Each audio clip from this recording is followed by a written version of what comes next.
আঙ্গুর ফল থেকে কিভাবে অ্যালকোহল যুক্ত মদ তৈরি করা হয় দেখেন, সম্পূর্ণ ভিডিওটা দেখলে বুঝতে পারবেন। প্রথমে অনেকগুলো ডালাতে আঙ্গুর ফল দিয়ে দিচ্ছে, তারপর তারা পা ভালোভাবে পরিষ্কার করে তার ভিতরে উঠবে। এরপর কিন্তু তারা 2-3 জনে মিলে এটি পিষে ফেলে দেবে। তার প্রায় কিছুক্ষণ পরে তারা আবার পিষা শুরু করে দিচ্ছে। এভাবেই কিন্তু অনেকক্ষণ, যখন পিষা হয়ে যাবে, পুরোটা একেবারে মিক্স হয়ে যাবে, তখন কিন্তু তারা সেখান থেকে উঠে যাবে এবং এরপরেই তারা পলিথিনতে একত্রিত করা সেই আঙ্গুর ফলটি টানেলের সাহায্যে বা শিকলের সাহায্যে উপরে বেঁধে রেখে দেবে। এর ফলে সেগুলো অনেক মিষ্টি হবে। তারপর একটি বড় পাত্র এনে তার ভিতরে ছিদ্র করে তারা আঙ্গুর ফলের সেই রসটা ফেলাচ্ছে। এরপর বড় একটি ওজন পাথরের একটি ডালা তারা নিয়ে যাবে।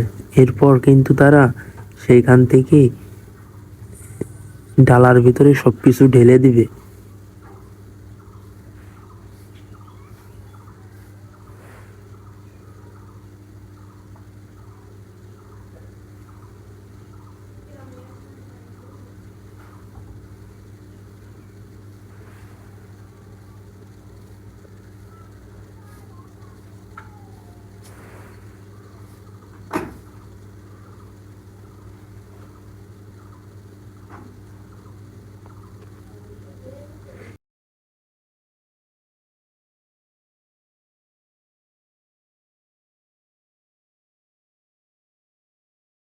এরপর খোসাগুলো তারা বড় পাত্রের ভিতরে ঢেলে দিচ্ছে। এরপর একটি কলার পাতা দিয়ে ওইগুলো ঢেকে রেখে দিচ্ছে। তারপর এমন একটি পদার্থ দিয়ে দিচ্ছে যা কিনা কাদা এটে দিলে সেগুলো জুস হয়ে যাবে। দেখেন কি অসাধারণ! এগুলো হচ্ছে অ্যালকোহল। এগুলো খাওয়া কিন্তু স্বাস্থ্যের জন্য খুবই ক্ষতিকর। এগুলো বিক্রি করে তারা অনেক টাকা আয় করছে এবং বাজারে এগুলোর চাহিদা কিন্তু অনেক হয়ে থাকে। ভিডিওটি ভালো লাগলে শেয়ার করে দিবেন।